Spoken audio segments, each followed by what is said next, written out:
নমস্কার বন্ধুরা, মনুস কিচেন ডায়েরিতে সবাইকে স্বাগত। আমি আবার চলে এসেছি একটি রেসিপি নিয়ে, সেটি হচ্ছে সবজি দিয়ে পনির।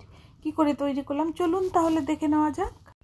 সবার প্রথমে কিছুটা সবজি আমি ভাপিয়ে নিলাম, টুকরো টুকরো করে কেটে ধুয়ে। এবারে কিছুটা পনির আমি টুকরো করে কেটে নিলাম। গ্যাস জ্বালিয়ে কড়া বসিয়ে আমি তেল দিয়ে দিলাম। সবার প্রথমে আমি পনিরগুলোকে একটু ভাজা করে তুলে নেব।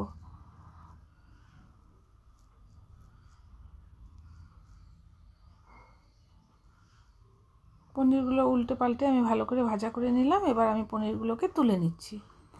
ওই তেলেই আমি কিছুটা ফুলকপি ছোট ছোট করে কেটে লবণ হলুদ দিয়ে ভাপিয়ে নিয়েছিলাম, সেটাকে দিয়ে দিলাম।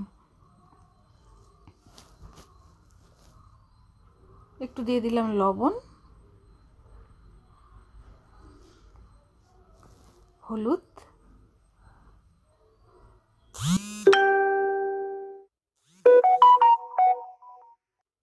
ভালো করে নাড়াচাড়া করে কপিটাকে আমি ভাজা করে তুলে নিলাম।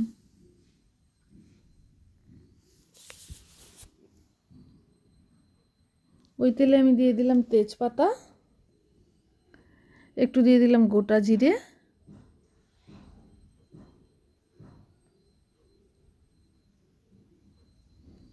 ফোড়নটা ভাজা হয়ে গেলে ভাপিয়ে রাখা সবজিগুলোকে আমি দিয়ে দিলাম। এর মধ্যে রয়েছে গাজর, মটরশুঁটি, কোয়াশ।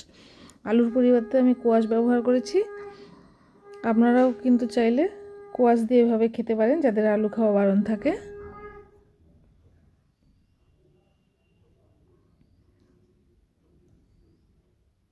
দিয়ে দিলাম লবণ,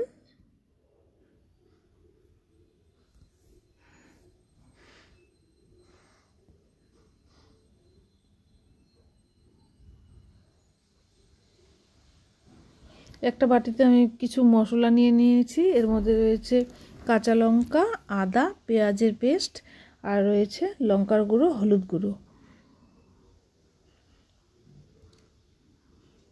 এবার মশলাটা আমি ভালো করে কষিয়ে নিচ্ছি। আমি কিন্তু এর মধ্যে জিরে গুঁড়ো, ধনে গুঁড়ো দিচ্ছি না, আপনারা চাইলে দিতে পারেন।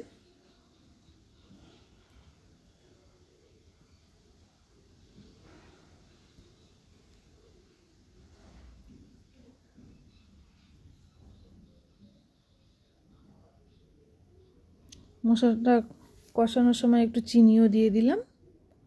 চিনিটা দিলে কি কালারটা ভালো হয়।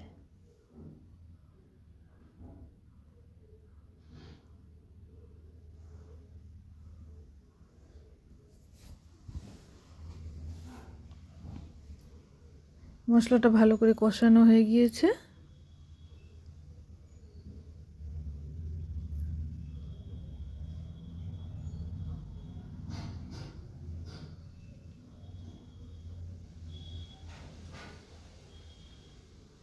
এবারে আমি এর মধ্যে দিয়ে দিলাম ভেজে রাখা কপিটাকেও আমি মশলার সঙ্গে ভালো করে কষিয়ে নিচ্ছি।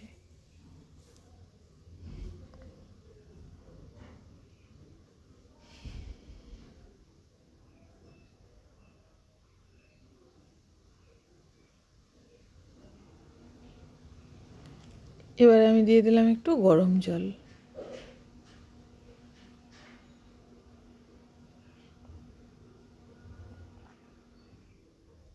আপনারা আপনাদের পরিমাণ মতো দেবেন,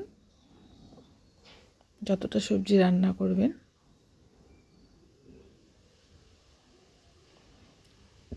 এবার আমি ভেজে রাখা পনিরগুলোকে দিয়ে দিলাম।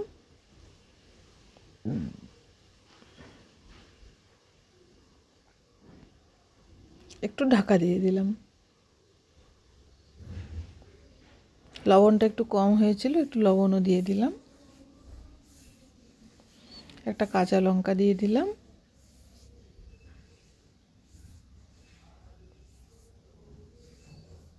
আবার একটু ঢাকা দিয়ে দিলাম। এবারে ঢাকাটা খুলে আমি একটু ঘি দিয়ে দিলাম।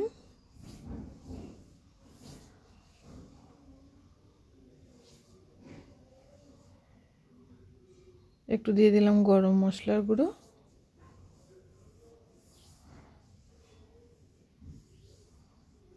পনিরের সবজিটা কিন্তু রেডি। এবার আমি নামিয়ে নিচ্ছি। পনিরের সবজি রেডি। রেসিপিটি যদি আপনাদের পছন্দ হয়, লাইক, শেয়ার, কমেন্ট, সাবস্ক্রাইব করতে ভুলবেন না প্লিজ। সকলে ভালো থাকবেন, সুস্থ থাকবেন।